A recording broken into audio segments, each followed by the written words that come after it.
They sow wind, and they shall reap whirlwind. And this is one of the most famous lines in the Hebrew Bible.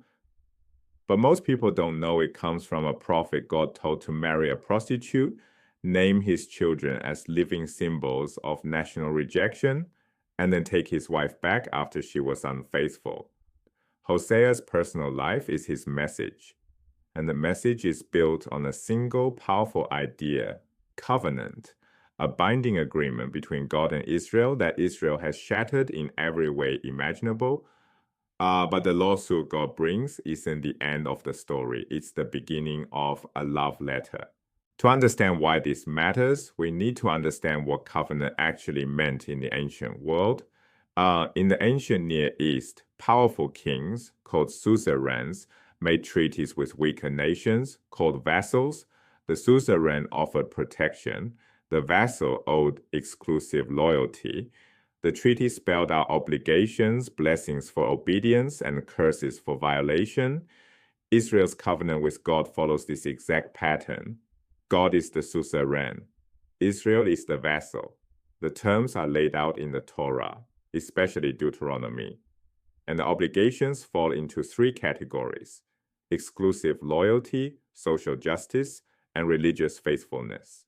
When a vassal broke the treaty, the suzerain brought a formal lawsuit.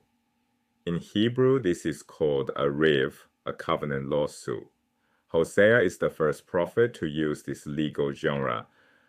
And the structure is striking. God is simultaneously the wronged party, the prosecutor, and the judge. Look at Hosea chapter 4, verses 1 through 3. God opens the case. The Lord has a riv against the inhabitants of the land. Then come the charges: false swearing, dishonesty, murder, theft, adultery. These aren't random moral complaints. Each one maps directly onto a specific commandment from the Decalogue, the 10 Commandments. And the consequences are cosmic. Hosea 4, verse 3. The earth is withered. Beasts of the field, birds of the sky, even the fish of the sea perish. Covenant violation doesn't just damage the God-Israel relationship, it unravels creation itself. The curses written into the treaty activate, the land itself suffers. This is the logic of sow wind, reap whirlwind. Actions have consequences built into the structure of the covenant. The violations operate on three dimensions. First, political. Israel's kings sought alliances with Egypt against Assyria. In covenant logic, this is a vassal secretly allying with a rival king, a direct betrayal of the suzerain. Hosea 10, verse 13. You relied on your way, on your host of warriors. Second, social. Injustice and moral decay, the same problems Amos denounced, but now framed as formal covenant breach. Third, religious. Idolatry, figured as marital adultery. And this is where Hosea's personal story becomes theology. In Hebrew, marriage itself can be called a brit, a covenant. So when Israel worships Baal, it's not just disobedience, it's adultery against a spouse.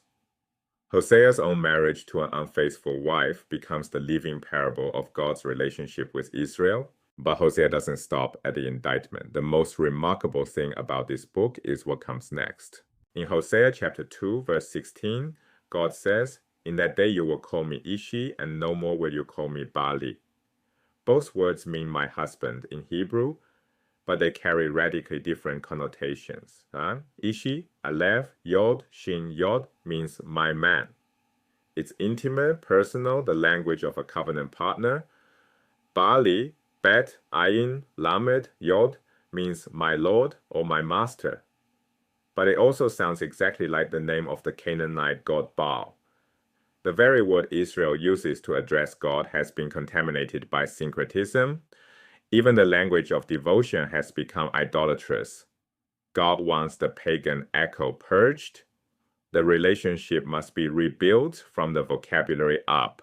This is theological precision at the level of individual words. God imagines leading Israel back to the wilderness, recapturing the intimacy of the Exodus period.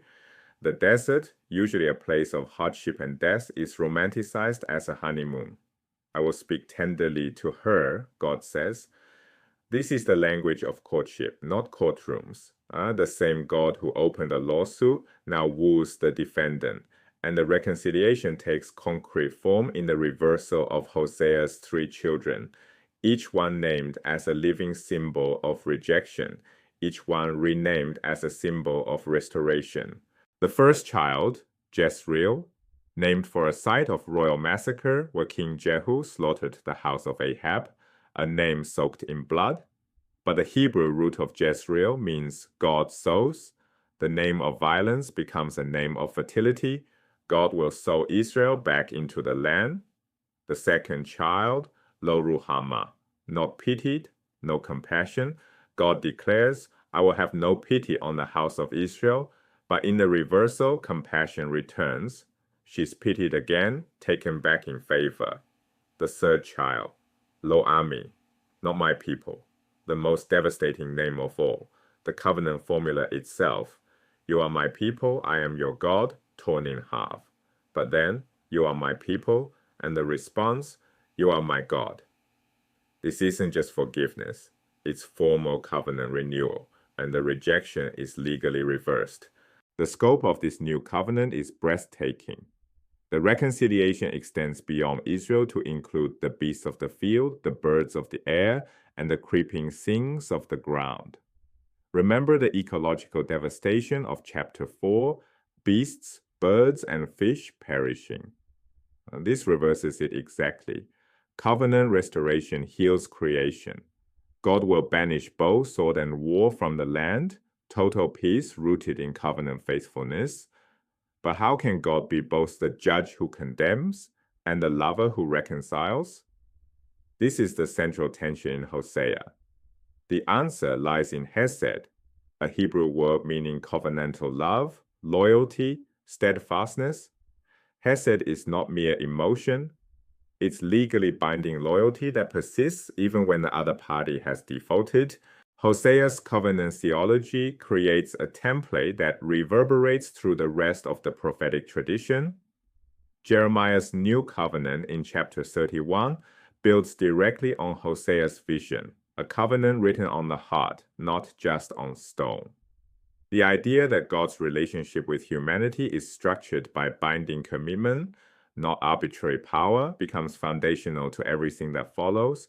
The 3-dimensional framework Hosea establishes, political trust, social justice, religious faithfulness, works as a diagnostic tool for reading every prophet. When Isaiah brings charges, ask, which dimension of covenant is being violated? When Ezekiel describes judgment, look for the treaty logic underneath. Hosea gave the prophetic tradition its legal grammar, and he gave it something else, the conviction that Hesed outlasts every violation.